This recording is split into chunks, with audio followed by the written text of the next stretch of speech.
আসসালামু আলাইকুম। আলহামদুলিল্লাহ, জুমার পরে চিন্তা করছি একটা ভিডিও বার্তা আপনাদেরকে দিব।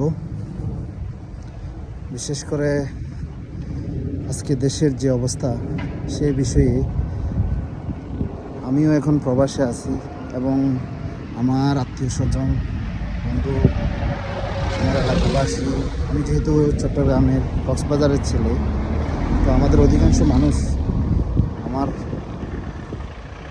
সামনে পিছনে সবাই, বিশেষ করে আমার বন্ধুদের বড় একটা অংশ এবং আমার আত্মীয় স্বজনের একটা বড় অংশ সৌদি আরবে থাকে। অনেকে ইউরোপের বিভিন্ন দেশে থাকেন, যদিও আমাদের এলাকা থেকে অনেক কম। তারপরেও আমি বলবো, আপনারা যারা প্রবাসে আছেন আপনারা অবশ্যই দেশ সম্বন্ধে ভালোই অবগত।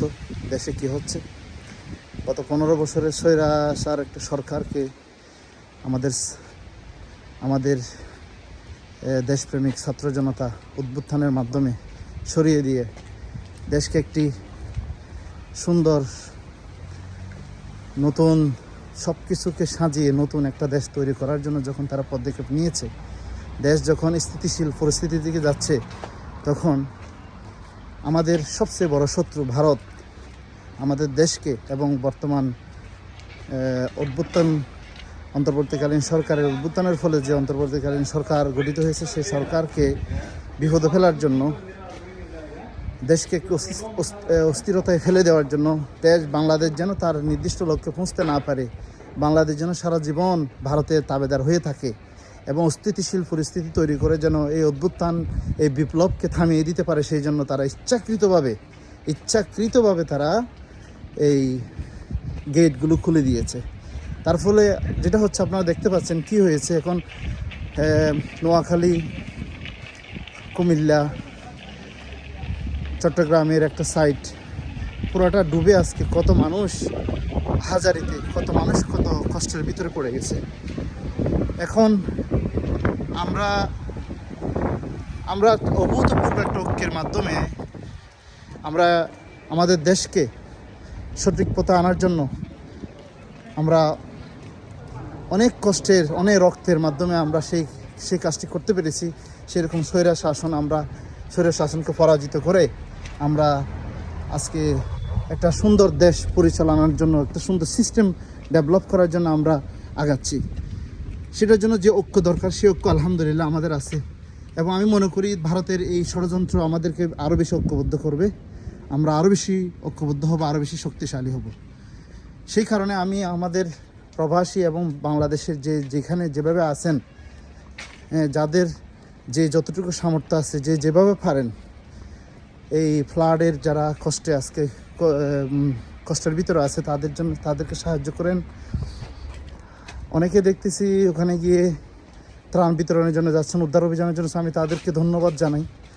যাদের এরকম অভিজ্ঞতা নেই, সুযোগ নেই যাওয়ার, এবং আমি মনে করি যারা অভিজ্ঞ, বিশেষ করে আসুন্না ফাউন্ডেশন এবং বৈষম্য বিরোধী ছাত্র আন্দোলনের যারা আজকে ঢাকা ইউনিভার্সিটি থেকে কাজ করতেছে এবং অন্যান্য যারা এনজিও, যারা নির্ভরযোগ্য বিশ্বস্ত এনজিও, তাদেরকে আপনারা সহযোগিতা করতে পারেন। তাদেরকে আপনাদের যতটুকু পারতে, 5 টাকা, 10 টাকা, 100 টাকা, 1000 টাকা, যেভাবে পারেন পাঠান, দেশের জন্য পাঠান। এই দেশপ্রেমটাকে লালন করেন। আজকে যেই দেশপ্রেম আমাদের ভিতরে তৈরি হয়েছে, নিজের দেশকে গড়ার জন্য যে স্বপ্ন তরুণ সমাজ আমাদেরকে দেখিয়েছে, এই স্বপ্নকে আপনারাও লালন করেন। এই স্বপ্ন যদি আপনারা জীবিত না রাখেন, এই লক্ষ্য যদি আপনারা বাঁচিয়ে না রাখেন, তাহলে কিন্তু আমরা আমাদের নির্দিষ্ট লক্ষ্যে পৌঁছতে পারবো না। আমাদেরকে সারা জীবন একটা তাবেদারি রাষ্ট্র বানায় রাখবে। আমরা চাই না আমাদের দেশ মাথা উঁচু করে দাঁড়াক। আমরা দেশের বাইরে থাকি, আমাদের মন ছোটো হয়ে থাকতে হয়, আমাদেরকে কেউ চিনে না। আমরা ক্রিকেটে ভালো করতেছি, আমরা নোবেল পেয়েছি একটা ছোটো দেশ হওয়ার পরও আমরা ভালো করব। আমাদের জাতি, আমরা অনেক কষ্ট সহিষ্ণু, আমরা অনেক কষ্ট করতে পারি। এখানে বিদেশে এসে আমি দেখতেছি অনেক মানুষ অনেক কষ্ট করতেছে। কত কষ্ট করে আপনারা কল্পনাও করতে পারবেন না, রাত দিন কত পরিশ্রম করে।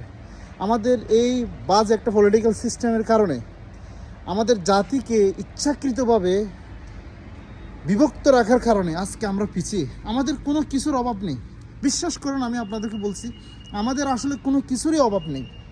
আমরা পারবো ইনশাআল্লাহ। আমাদের এই ঐক্য ধরে রাখতে হবে। আপনারা এই ফ্লাডকে, এই ইচ্ছাকৃত ভারতের এই ফানি সন্ত্রাসকে আপনারা মোকাবেলা করেন ধৈর্যের সাথে, অর্থ দিয়ে, যার সামর্থ্য, যার যতটুকু সামর্থ্য আছে তা দিয়ে, কায়িক পরিশ্রম করে আমাদের মানুষকে বাঁচান। আমি আল্লাহর কাছে দোয়া করি, আল্লাহ আমাদের দেশকে তুমি এই ভারতের আগ্রাসন মুক্ত করে দাও, আমাদেরকে স্বাধীনভাবে মাথা উঁচু করে পৃথিবীতে বাঁচার তৌফিক দাও। আল্লাহ আমাদের দেশকে তুমি সুশাসন এবং সকল ধর্ম বর্ণ নির্বিশেষে সব মানুষ যেন আমরা মিলেমিশে থাকতে পারি, সুশাসনের ভিতরে যেন থাকতে পারি, একটা সুন্দর পলিটিক্যাল সিস্টেমে যেন আমরা থাকতে পারি, সেই তৌফিক দাও আল্লাহ। আমি আল্লাহর কাছে দোয়া করি। আমরা আসলে খুবই চিন্তিত।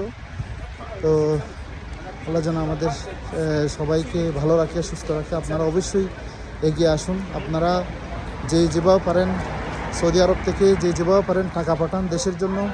এখন রেমিটেন্স আপনারা এতদিন বন্ধ করে রেখেছিলেন, এখন রেমিটেন্স পাঠানোর সবচেয়ে ভালো সুযোগ।